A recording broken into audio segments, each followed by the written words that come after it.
With today being a day of remembrance, I have been doing a lot of thinking. 2 years ago, on June 25th, I wasn't just watching news, I was actually out there with other Gen Zs, standing up for our country, putting out our voice out there. It was a day that changed Kenya forever, a day that I will never forget, and I know so many people are never going to forget that day. I want just to sit down with you guys and just tell you what happened from the moment I left my house to the time I was coming back when we were trekking on the roads with other Gen Zs because there were no matatus that were, were doing service at that time. And I'm now processing everything looking back, and let me just give you my story. June 25th started out like any other morning, but deep down, I knew history was being made. Like so many of you, I decided to go into town because I felt a responsibility to stand up for our future. What followed was a journey that I could never be prepared for. Walking for miles just trying to get home, experiencing things that still feel like surreal to talk about. And since today is anniversary for the people who lost their lives then, I wanted to share my personal story. Hi guys, welcome back to my channel. If you are new here, if this is the first time you are seeing this channel, please make sure you subscribe and let's get into the video. So let's start from the time I decided that I'm going to go for the Mandamano. I had never gone to any other, and there was just something about this Mandamano. Like, if you knew me from childhood, I'm that child that is actually scared of even the smallest things. And to think that I was in town that day, I'm surprised of where I got the courage, and I don't know. I don't know whether I should call it patriotism because I never thought that I could go there. So that morning, like the day before, the week before, you were saying it was the post-budget mandamano, the first, I think the first ever that were done by Gen Zs, because growing up I had seen our late prime minister going for mandamanos, but I never thought that I could be in one because I don't know why. I knew they were going to be peaceful, but I don't know what pushed me into going to this one. I don't know whether it's because it was for people of my age or something. And I think that's where the name Gen Z like broomed, like from those mandamana. So I left the house that morning. I actually recorded. I started YouTube like the previous year or that year, January. So I had just woken up, I prepared myself, carried water, carried a mask and things that are needed because I had searched. Remember, I've never been in any other mandamano, even in school or anywhere. I'm not that child that goes against the rules or something. So I left the house and I went all the way to Resambo. That's why I dropped because I was going to pick up a friend that I had met the same year, like few months before. So I called her and we went to town. So getting into town, it got to a place that we had to alight the buses and now we were walking. And we stayed for a very long time around the, what is it called? The fire station, like those shops that are on the way going to town, like those shops like from downtown, like there. So we stayed there because again, I don't have that confidence. And it was peaceful. Like it's not like the current day mandamanos that people are hurt and stuff. It was very peaceful. You are just going to say that we are not okay with this, it is hurting us as Gen Zs, we are not getting jobs, we are getting hurt by the economy and stuff. So I remember there's actually a girl who was recorded saying that let the people who are older stay at home because this one is a youth mandamano and we are going to to go out and speak out. So we stayed there for a long time. People are coming in large numbers. People are walking, getting into town. To a point, sometimes it became like a gathering. It was like a get together. It was fun at first. Like there was no riots. There was nothing. Like it was just peaceful. We were just out there being like saying that we are not okay with this thing. So the whole day was a back and forth. We went all the around the town. I think that's the day I knew most of the small streets about town. And we were there. We had the cards that were written whatever you want. Actually, me and my friend, we didn't have any, because again we were just there for like maybe fun. I was there recording content. I was like, oh, let me record this content, because I never knew it was going to have a bad turn.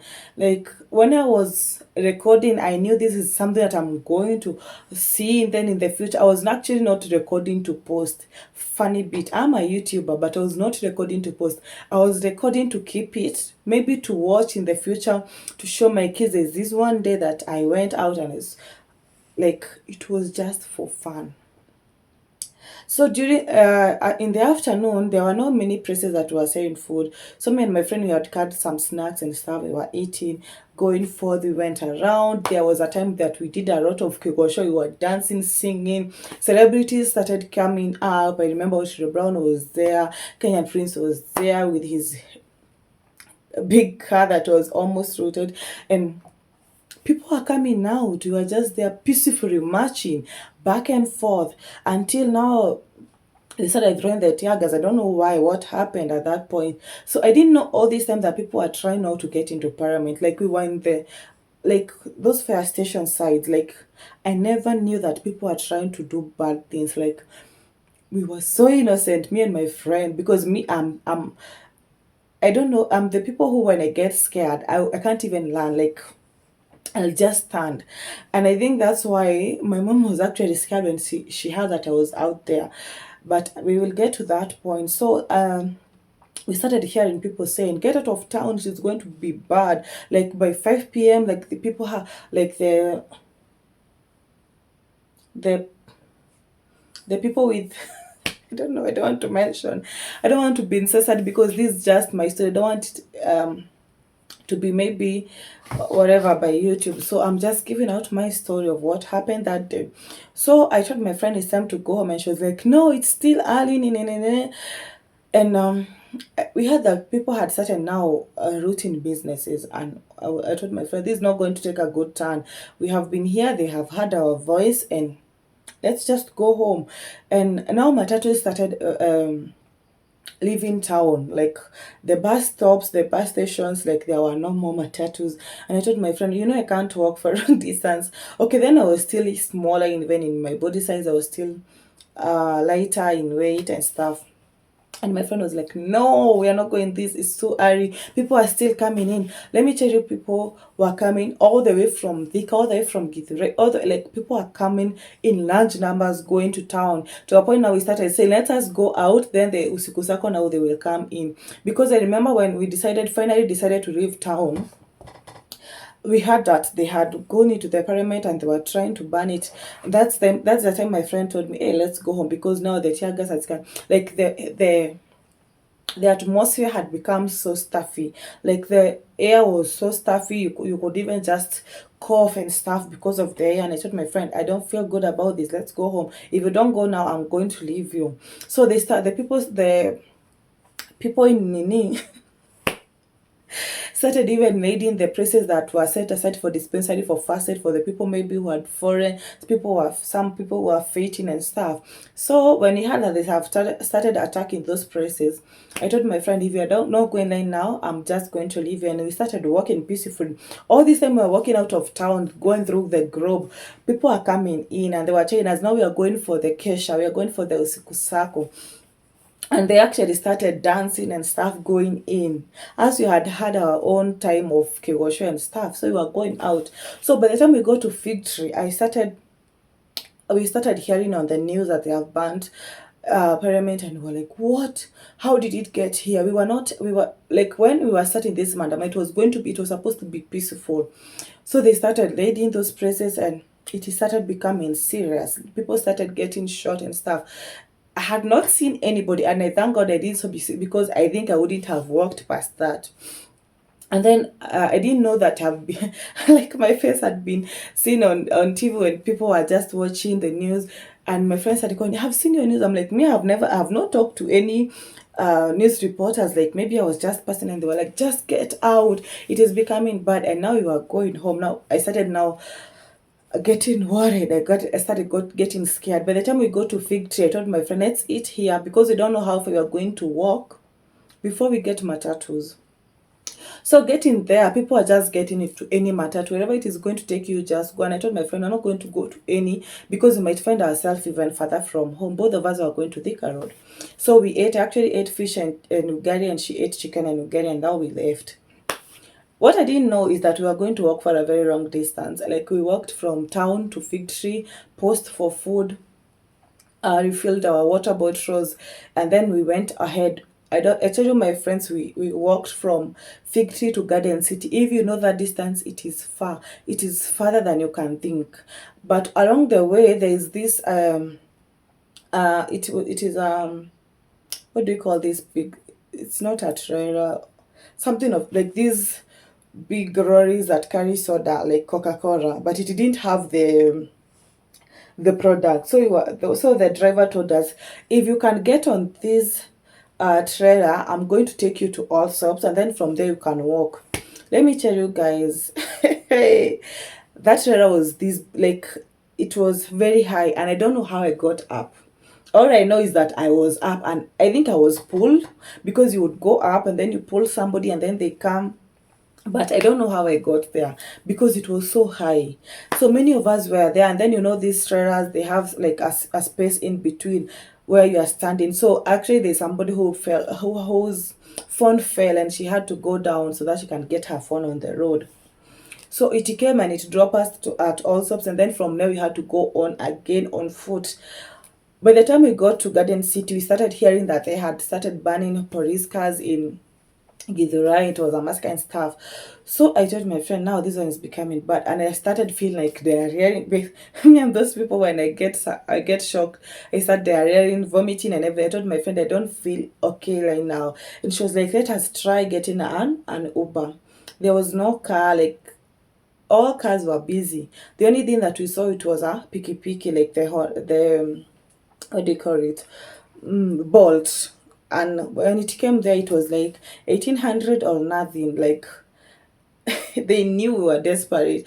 A distance that is supposed to be less than 1000, I paid for 1800. I told my friend, let's go with you, we are going to drop you around the road, you're going to pay 500, I'll pay the 1300.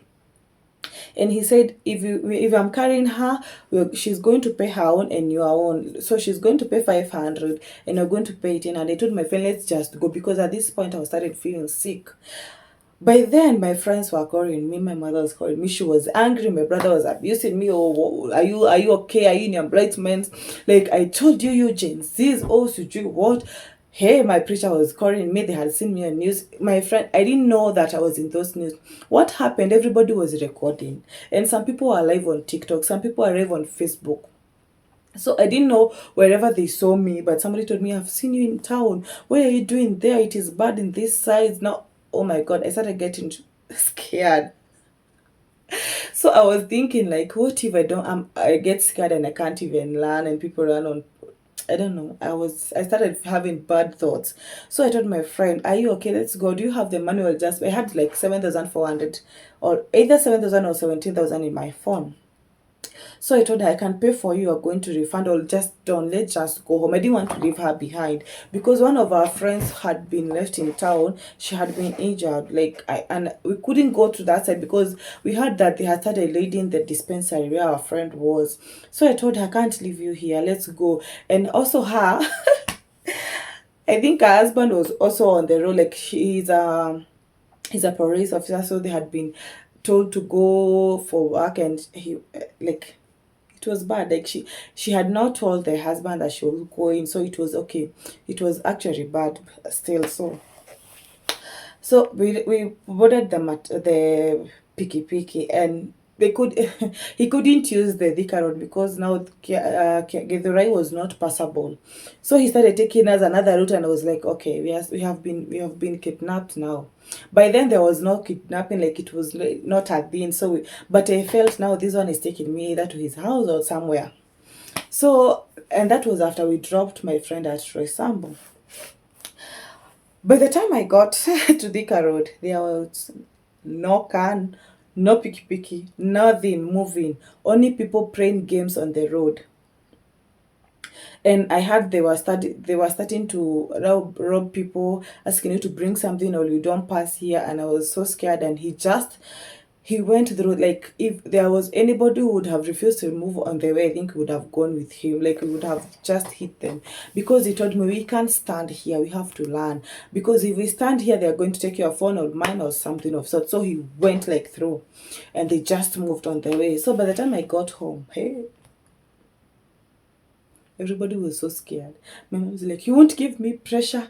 You Gen Zs. Oh, you're going to kill us with pressure. I didn't know where you were. I didn't know whether you are still living. I didn't know what happened to you. I started feeling sorry because now when they bothered me with all those calls, they were making me even more scared. I switched off my phone. The worst mistake I ever did, because now my relatives started getting scared, like, where is she, or what happened to her. They had started getting the news from town, whatever was happening, people are being, you know so they were scared, like, what happened to our child. And let me tell you guys, that was the day I noted all. I put a stamp that my mom loves me, because she was like, I was so scared and stuff, and now I felt sorry. Okay, at first I thought she was overreacting, but again, I felt sorry because, all this time, I don't know the seriousness of the matter in town. Like, my thought was, let me just get home. I actually told the boda guy, are you safe going back, or can you sleep over? Because this house that I'm in right now, I was not using it. It was like our guest house outside the house. So I told him, you can actually sleep over. We are going to make your a place you can sleep if you don't feel safe. Because now they had noted him where we passed. So if he tried to go through the same route again, they would now be ready for him, because they didn't stand to give them money. These are Gen Zs now. I don't know whether it was Gen Zs of gone or whatever. Because the Gen Zs we started with the journey in the morning, they were so peaceful. By the time we were going home, it was like bad. So he asked me, this road, where does it go? And I told him whether there's another route you can use, and then you're going to go exit at Kimbo. And that is it. He actually went through a very wrong route. Actually, I think it's because he charged me more. I was a little bit not sorry, because he had overcharged me. Like, on the app, it was 860 or something, and he asked me for 1800, and I felt bad about it. But still, I'm still human. When we got home and I saw how the roads were, I actually offered him a place to sleep. So my mom was like, where did he go? He should have slept over. And he told me, I'm a father. Like, if I don't go home, my children and my wife will be scared. The same way your parents were scared. Because I switched off on the phone when I was going to pay, and the calls now started coming in. So when I got in the house, my mom was angry and stuff. I showered and I was trying to eat. You guys, let me tell you, when I'm scared, I can't even eat. I will vomit. I just, I remember when after the 207 elections, like, we were coming from school, I was in class 3 then. I got home, I was diarrheaing, vomiting, everything. I just raked a cake like this and I vomited. So this time I was not trying to eat, because I knew, like, when I'm scared, I can't eat. Like, I'm just going to vomit.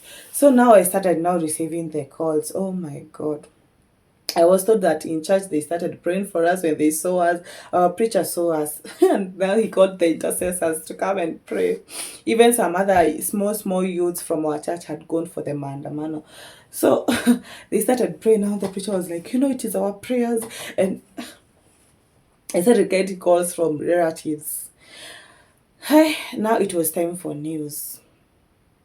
I think the 9 p.m., because for the 7 p.m., I think I was still on the road. I started hearing the people that had lost their lives. Oh my God, I felt bad. Like, these are people who left the house like I did. Some of them did not even tell their parents, because I also didn't tell my mom I was going. She wouldn't have accepted. So I started feeling bad for them, for their parents. I started to feel like now even angry about all the whole thing, and I was like, oh my God, these people, these were very young youths, like they were very young people. Like I felt bad. At some point, I regretted going out. And at some point, I told myself, no, these are not the people we left the houses with, because even on online, wherever those things were being planned, we were told to be very peaceful. And if I knew there was going to be riots, I wouldn't have gone out, because I'm that scared child. So I was like, I felt bad. I cried.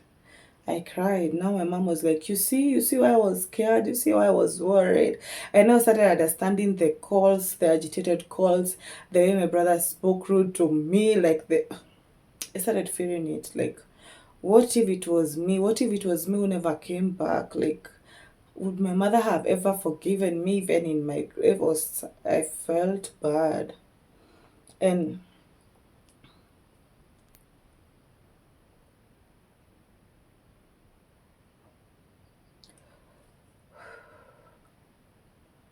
I was angry, and I posted a video. I put all the shots I had recorded together, and I posted it, and I was like, we must do away with this. And I was angry. Like, I was angry for those souls. And it took me back to when I lost my dad. And I put myself in those parents, because I don't have a child. I can't put myself like if it was my child, but I felt like the loss I felt when my dad left. And I felt so sorry for them, because nobody would have gone out if they knew they wouldn't come back. Nobody. I don't think anybody would. And I told myself I will never go out for those demonstrations, peaceful or not, because these are innocent kids that lost their lives. And I was not even angry at the government or something. I was just angry that it took a bad turn, because maybe one person decided to change the peaceful demonstration to something else. Maybe, like, I had so many questions, and the following morning I woke up, I deleted that video, and I was like, this never happened. Now I was praying for those families who are mourning. I wrote a tribute. I wanted to put it out, and then I was like, no, I'm not posting anything about this.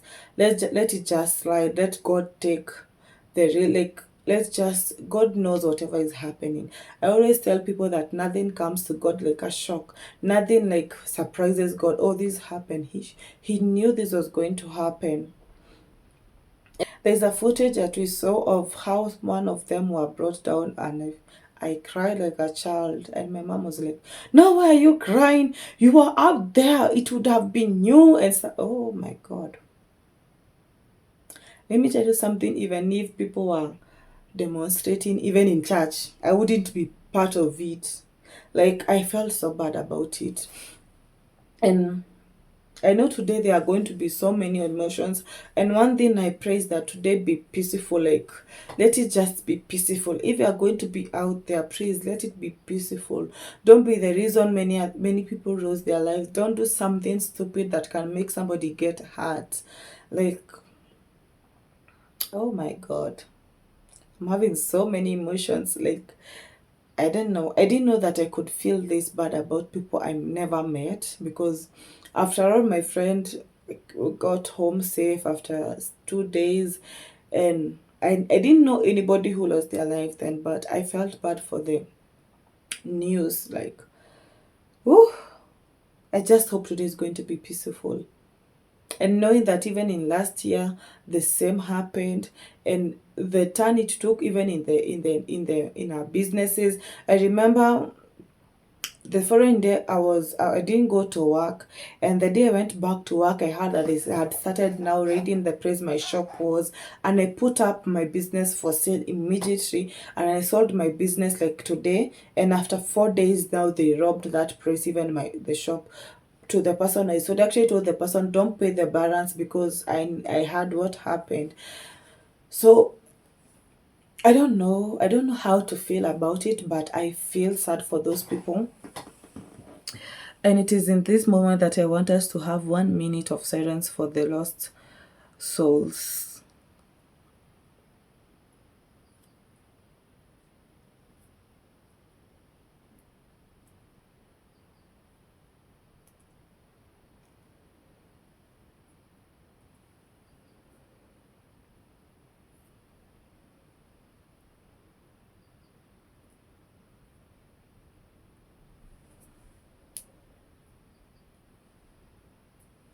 Because they died as heroes and they are forever going to be remembered, but I don't know whether their relatives, the souls in their parents are ever going to be healed. It will only take grace and God for them to heal. And I know I'm a Gen Z, or although currently I've been feeling like I'm a millennial because some things that Gen Zs are doing, oh my God, I can't do half of them. I told you in the other video that the dancing and stuff, I feel like I should have been a millennial because I don't know when Gen Z started. I think it started in 1997 or 1998. So I am a very old Gen Z because I'm born 1998. But I want to tell Gen Zs and Gen Alpha, I don't think Gen Alphas have started going out. I don't think they are 18 yet. But whatever you do, don't just think about yourself. Don't just think about the people you are standing out for. Think about your parents. Think if something would have happened to you. Think about the people who care about you. If you have children, if you have partners, husbands, wives, think about them. Because if I had thought that it would have taken this time, I wouldn't have left the house in the first place. Not to say that I regret going out, but I wouldn't have left the house. So that is my story of that day. Every time I hear demonstration, like I'm just rocking my business and going home. When I hear demonstration before being planned, I never leave the house because even the weeks that followed, my mom would rock me up every Tuesday and Thursday. Not even in the compound, but in the house. She would drop me going out just in case I feel like going anywhere for those demonstrations. Just in case that spirit pulled me. I didn't have a way out. She used to rock me like a child. Oh my God, why am I even laughing? But anyway, that is my story. That is the day that all that happened. And to think that this is still continuing, to think that today, and I just hope today won't be like that day. So, in remembrance for all those people who lost their lives, I just say rest in peace and fly with the angels. You are heroes. You're forever going to be Kenyan heroes. And I just pray that God heals our country and no longer be silent about this issue because, yeah. So until next time, I know this video has had all emotions, ups and downs, and if it is your first time seeing this channel, please make sure you subscribe and share this video, share these things, share the link of this video and this channel to everybody you know. Comment down below what you think. If you are on the road, tell me down in the comment section. If your child was out, tell me in the comment section. Tell me anything about that day that you remember, and help me light rest in peace down there for all those people who lost their lives then. And I will see you on the next one.